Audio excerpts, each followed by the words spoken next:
If you feel like it's difficult to understand native speakers in English, I'll teach you some essential listening skills that will make it easier for you. And I promise these lessons will open your ears to the sounds of American English. Hi, I'm your English coach, Christina, and welcome to Speak English with Christina, the best place to become more confident speaking business English step by step. In today's special compilation revision lesson, you'll learn 3 things. Actually, lots of different things, because the first video is 4 things that you must know if you want to understand Americans.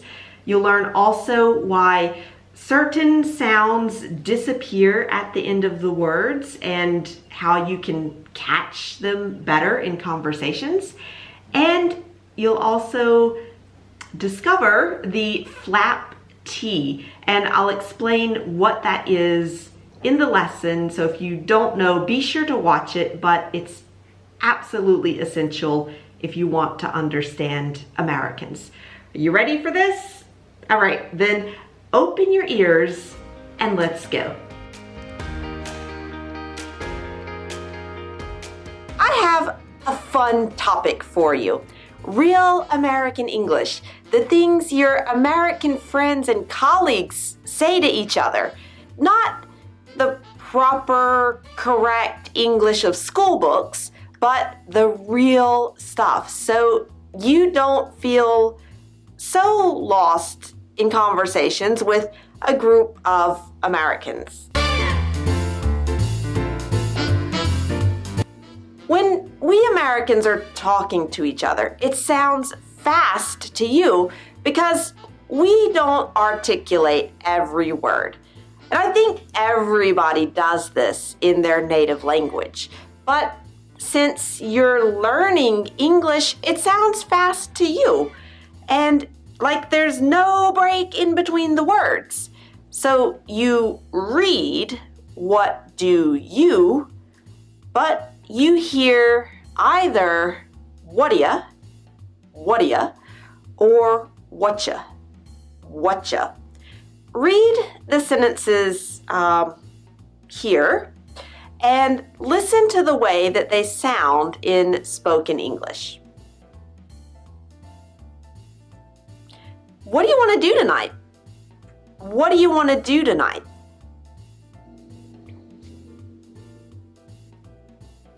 What do you do for a living? What do you do for a living? And that means, what's your job? What do you do for a living?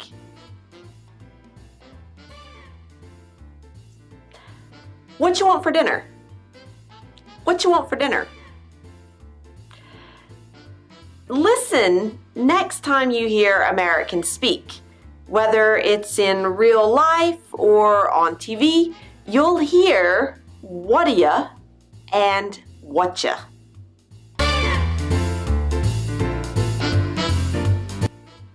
You want some help with that? Mike coming with us? You had lunch yet?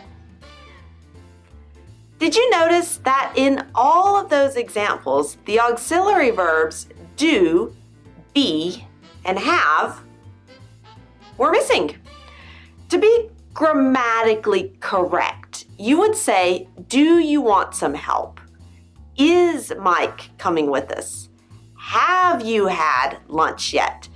But when we make questions, sometimes we just cut off the auxiliary verbs do, be, and have.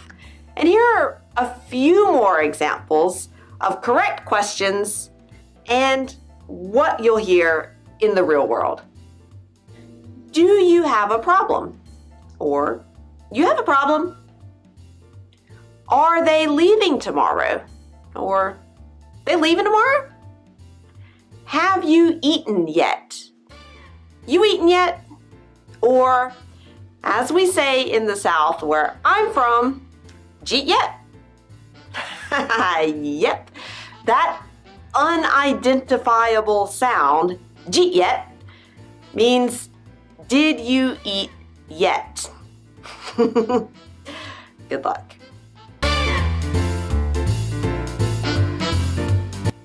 If you're like 98%, 100% of my students, you have major difficulties knowing when to use the past simple, like, did you see Mark? And when to use the present perfect simple, like, have you seen Mark? If you want some revision on those two tenses, I did an episode of it way back that you can watch. But here's a secret to make your life easier. In American English, we often just use the past simple. Yeah, you probably learned that with adverbs like just, yet, and already, present perfect simple is the correct tense. It is, but guess what? Americans say things like, I just finished this project. I just finished this project instead of I have just finished this project. Or we didn't buy the house yet. We didn't buy the house yet instead of we haven't bought the house yet. And I already saw him twice today instead of I've already seen him twice today. And the same is true with questions. Did you just finish instead of have you just finished? Did you buy the house yet instead of have you bought the house yet? And did you see Mark already instead of have you seen Mark already? Of course, there are exceptions. It is English, but don't be surprised when you hear this wrong structure. And good news, if you can't decide which tense is correct, use the past simple. It'll be okay. I promise. Random example. This little city's pretty. This little city's pretty. Little city pretty. Nope. That's little, city, and pretty. When a T comes in between vowel sounds, it sounds more like a D. And this little phenomenon even has its own name, the flap T. And it also happens at the end of words like thought of, which sounds like thought'a. So if you hear an American friend saying, I thought a little something, I thought a little something, that's I thought of a little something. I thought of a little something.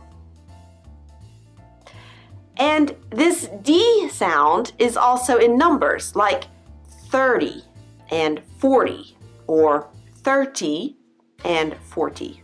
But no one says that. They say 30 and 40. But other times, the T sound disappears like 20. 20, which is, you guessed it, 20.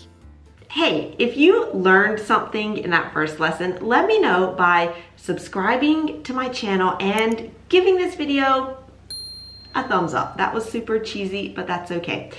This way, I know that you are improving your English and also taking action with me. Now, let's continue our lesson by looking at some essential sounds of spoken American English. In spoken English, we don't always pronounce all of the sounds that you see written. Let me show you with some sentences from a conversation between my cousin Bonnie and me about a recipe for a dish called grape salad. Read the sentences out loud to yourself, and then we'll listen to how it sounds in real conversation. Here's the sentence. That grape salad stuff. Now, listen to what you would hear in a real conversation. That grape salad stuff? That grape salad stuff? Yeah. Here's another one. I asked her how to make it. And here's what you'll hear in real life. I asked her how to make it. I asked her how to make it. And a final example. I found the recipe and the way it sounds in conversation. I found the recipe. I found the recipe. Did you notice a difference between the clear, articulated version and the real version?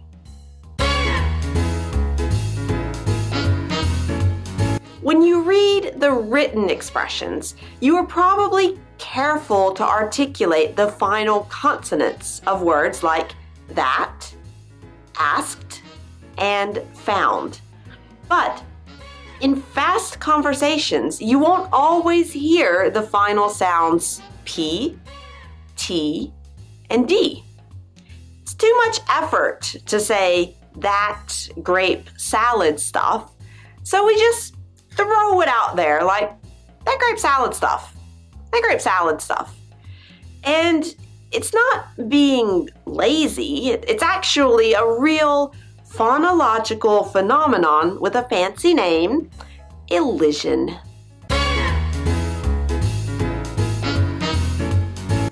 You won't hear a clearly articulated sentence like, I guess you found the recipe, but you'll hear something like, I guess you found the recipe. Listen again. I guess you found the recipe. You'll never hear something clear like just mix everything up, but Just mix everything up. listen again. Just mix everything up. And instead of a third of a cup of sugar, you'll hear A third cup of sugar. again. A third cup of sugar.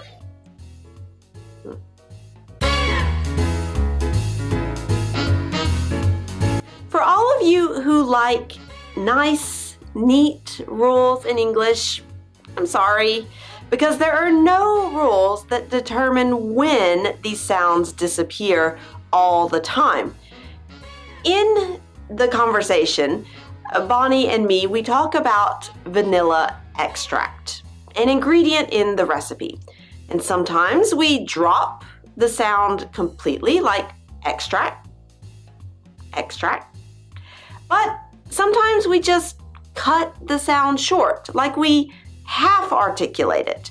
We stop the sound prematurely, like extract, extract. And to be able to instantly recognize the different sounds of the same word quickly in conversation, you need to train your ear, like with Understand Real American English course. Now, you already know that spoken English, what you hear, it can be very different from what you read. And a good, very small example of this is the letter T.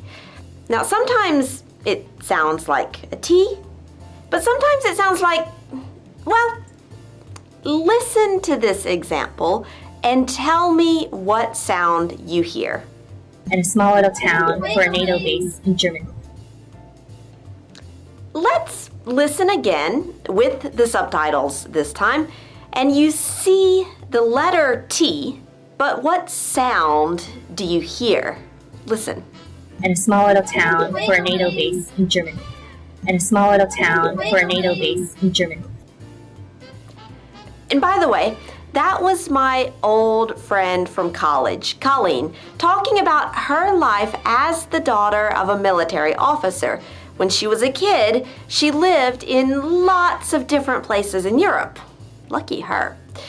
And she says a small little town, but the T in little sounds like little. Little. And it's the same thing with NATO. It sounds like NATO. NATO with a D sound. And if you're wondering, NATO stands for the North Atlantic Treaty Organization. So Colleen lived on a NATO base in Germany.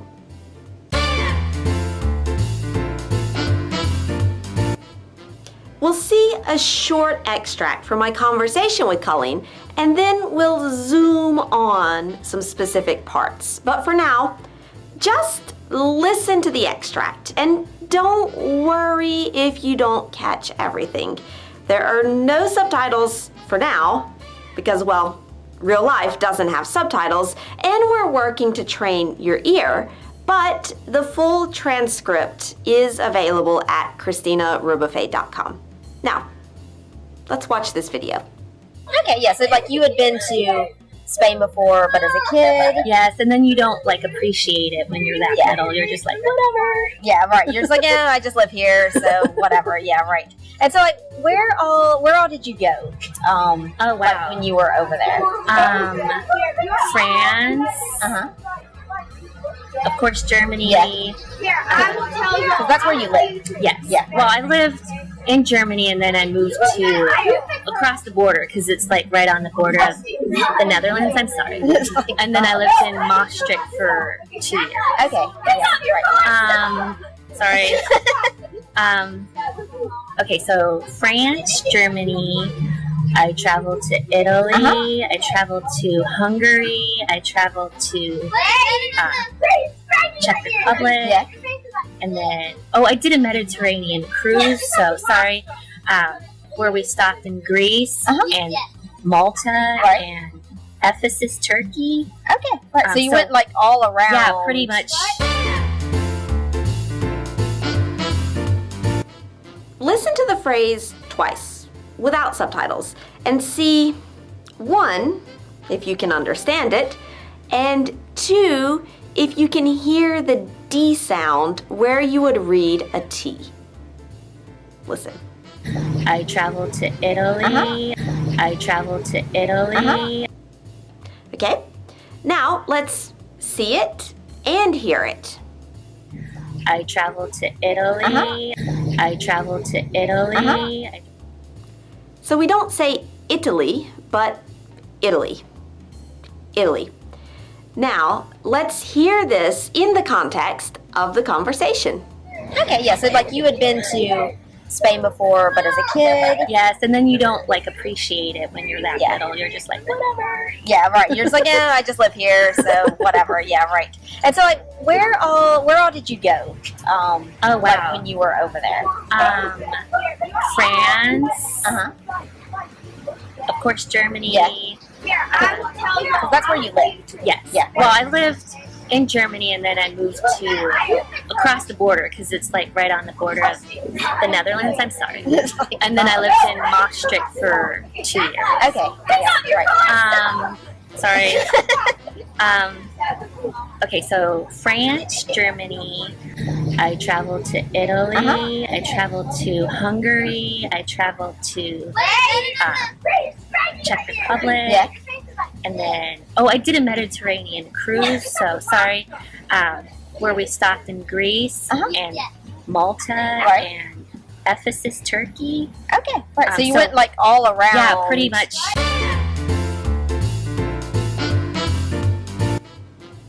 Listen to a specific phrase twice. No subtitles.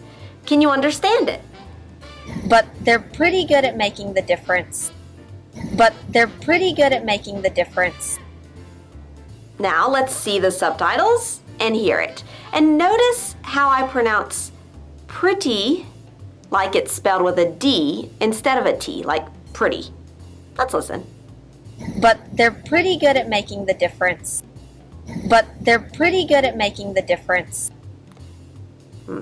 All right, here's that extract of our conversation, but with the subtitles. And for the context, we're talking about the lack of anti-Americanism in Europe. listen and watch the conversation. Like, okay, so let's see. If you can remember, let's see, what did you like about France?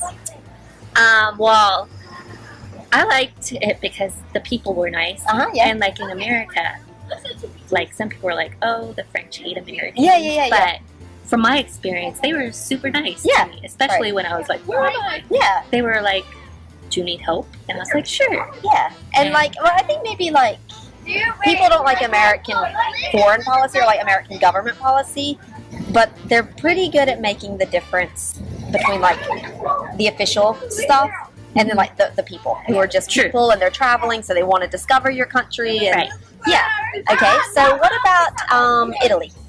And for vocabulary, pretty good means very good. And we often use pretty as an adverb in front of an adjective to mean either very or fairly, just a little. For example, it's pretty hard to understand real American English, but you're improving already. It'd be easy if you could learn that T sounds like D and that it would be true all of the time, but sorry, this is English and the rules are a little bit crazy. But with the course Understand Real American English, you'll get the transcripts to all of the videos and full video lessons where we go through the sounds so you can train your ear. Here's a little rule. The T is pronounced D when it's between two vowel sounds, like with Italy and NATO. But also when the T comes after an R and before a vowel sound, like with pretty and gritty, for example. But also in words like city. If you don't use it, you lose it. So here's how you can use what you learned today. First of all, tell me what you find difficult about understanding native speakers. And don't be afraid or embarrassed. Like, we all feel this way sometimes. I felt the same way when I was learning French and I thought it was impossible to understand native speakers. But now, I feel like I can understand as well as in my native language. So if you're having problems, don't be afraid, don't be embarrassed. It's totally normal, but tell me about it in the comments. And if this lesson was helpful for you, I would love to know. And there are 3 simple ways that you can tell me. Give this lesson a thumbs up on YouTube and subscribe to my channel so that you never miss my business English lessons and those opportunities to improve.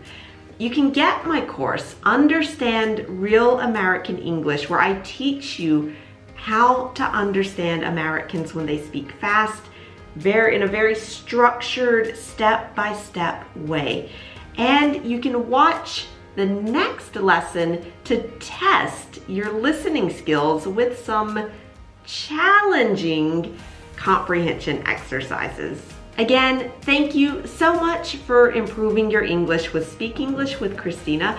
I hope you're enjoying these compilation revision sessions. You're enjoying the relaxing summertime to maybe take a little more time for your English. And in any case, I look forward to seeing you next time.